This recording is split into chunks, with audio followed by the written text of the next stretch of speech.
मत्ती अध्याय 16। यीशुअ खां स्वर्ग जी निशानी घुरणु। उते फरीसी ऐं सदूकी यीशुअ वटि अची करे हुन खे जांचण जे लाइ चवण लॻा, हे गुरु, असां चाहियूं था कि तूं असांखे कोई अहिड़ो सामर्थी कमु करे ॾेखार जंहिंसां इहो साबित थिए कि तूं परमेश्वर जे तरफ़ां ई आयो आहीं। इन ते यीशुअ उन्हनि खे चयईं, जॾहिं तव्हां सिज जे लहण जे वक़्तु आसमान खे ॻाढ़ो था ॾिसो त चओ था मौसम सही रहंदो, ऐं सुबुह थींदे महिल चओ था अॼु बरसाति पवंदी, छोकी आसमान ॻाढ़ो ऐं बादलनि सां घिरियल आहे। तव्हां आसमाननि जूं निशानियूं त सुञाणे था वठो, पर इन वक़्तु जेके कम मां तव्हांजे विच में करे रहियो आहियां उन्हनि जो मतिलबु छा आहे उहो तव्हां नथा सम्झी सघो।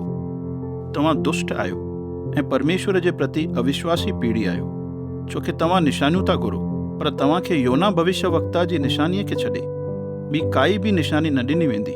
पोइ यीशु उन्हनि खे छॾे करे हली वियो।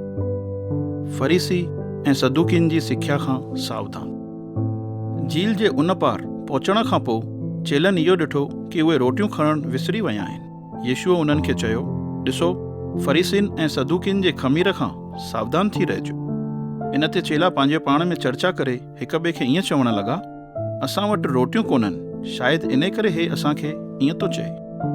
यीशु उन्हनि जी ॻाल्हि खे सम्झी वियो कि उहे छा था चर्चा कनि, सो संदनि खे चयईं, हे अल्प विश्वासियो, तव्हां पंहिंजे पाण में छो था इहा चर्चा कयो कि तव्हां वटि रोटियूं कोन्हनि? छा तव्हां अञा बि सम्झी न सघिया आहियो? छा तव्हांखे यादि कोन्हे जॾहिं मां 5000 माण्हुनि जे लाइ 5 रोटियूं तोड़ियूं त तव्हां बचियल टुकड़नि मां घणियूं टोकरियूं भरे करे खयव? ऐं जॾहिं मां 4000 माण्हुनि जे लाइ 7 रोटियूं तोड़ियूं त तव्हां बचियल टुकड़नि मां घणा टोकरा भरे करे खयव?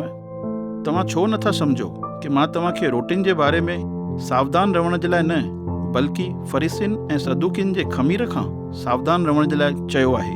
तॾहिं चेलनि जे सम्झ में आयो कि यीशु असांखे रोटीअ में कमु ईंदड़ ख़मीर जे बारे में नथो चए, पर फरीसियुनि ऐं सदूकियुनि जी सिख्या खां सावधान रहण जे लाइ थो चए। पतरस जो यीशुअ खे मसीह क़बूल करणु। जॾहिं यीशु ऐं संदसि जा चेला कैसरिया फिलिपी नगर जे आसे पासे जे इलाइक़नि में आया, तॾहिं हुन पंहिंजे चेलनि खां पुछो, माण्हूअ जो पुटु केरु आहे? उन जे बारे में माण्हू छा था चवनि? चेलनि यीशुअ खे जवाबु ॾिनो, कुझु माण्हू चवनि था यूहन्ना बपतिस्मा ॾियण वारो, कुझु चवनि था भविष्यवक्ता एलिया, ऐं कुझु ईअं बि था चवनि भविष्यवक्ता यिर्मया या अॻे भविष्यवक्ताउनि मां कोई हिकु भविष्यवक्ता। यीशुअ उन्हनि खां पुछो, पर तव्हां मुंहिंजे बारे में छा था चओ कि मां केरु आहियां? इन ते पतरस हुन खे जवाबु ॾिनो, तूं मसीह आहीं, जीवित परमेश्वर जो पुटु।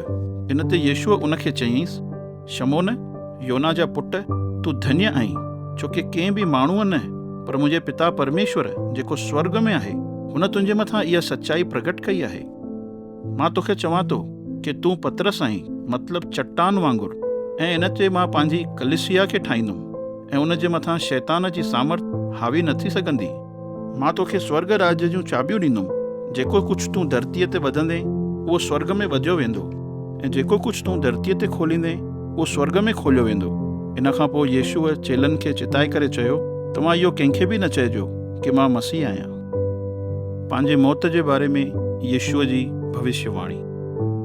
उन वक़्त खां वठी यीशु पंहिंजे चेलनि खे ॿुधाइण लॻो कि इहो ज़रूरी आहे कि मां यरूशलेम वञा ऐं उते पुरनियनि, मुख्य याजकनि ऐं धर्मशास्त्रियुनि जे हथां ॾाढियूं तकलीफ़ूं सवां ऐं उन्हनि जे द्वारा माराए छॾियो वञा, ऐं पोइ 3 ॾींहं ते मौत मां जी उथां। इन ते पतरस यीशुअ खे पासीरो वठी वियो ऐं इन ॻाल्हियुनि जे करे ऐं हुनखे दड़का ॾेई ईअं चवण लॻो, हे प्रभु, परमेश्वर न करे कि कॾहिं बि तोसां ईअं थिए। इन ते यीशुअ मुड़ी करे पतरस खे चयईं, हे शैतान, मूंखां परते थी, छो त तूं मूंखे रोके रहियो आहीं उन मनसूबनि ते हलण जे लाइ जेकी परमेश्वर जी मर्ज़ी आहे। छाकाणि तूं ईअं नथो सोचीं जीअं परमेश्वर थो सोचे, पर तूं ईअं थो सोचीं जीअं माण्हू सोचींदा आहिनि। यीशुअ जे पोयां हलण जो असली मतिलबु। उन खां पोइ यीशुअ पंहिंजे चेलनि खे चयईं, जेको बि मुंहिंजे पोयां अचणु चाहे थो उहो पंहिंजे मनसूबनि ऐं पंहिंजी इच्छाउनि खे छॾे करे ऐं हर रोज़ु पंहिंजो क्रूस खणी करे मुंहिंजे पोयां हले। छोकी जेको पंहिंजी जान बचाइणु चाहींदो उहो उनखे विञाईंदो, पर जेको मुंहिंजे करे पंहिंजी जान खे विञाईंदो उहो ई उनखे बचाईंदो।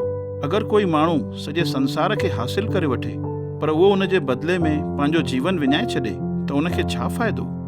माण्हू पंहिंजे जान जे बदिले छा ॾेई सघंदो आहे? माण्हूअ जो पुटु जॾहिं पवित्र स्वर्गदूतनि सां गॾु पंहिंजे पिता जी महिमा में ईंदो त उन वक़्तु उहो हर हिकु माण्हूअ खे उन्हनि जे कमनि जे अनुसार फल ॾींदो। मां तव्हांखे सच थो चवां कि जेके बि हिते बीठा आहिनि इन्हनि मां कोई त अहिड़ा बि आहिनि कि जेसिताईं माण्हूअ जे पुट खे पंहिंजे राज्य में ईंदे न ॾिसी वठनि तेसिताईं उहे न मरंदा।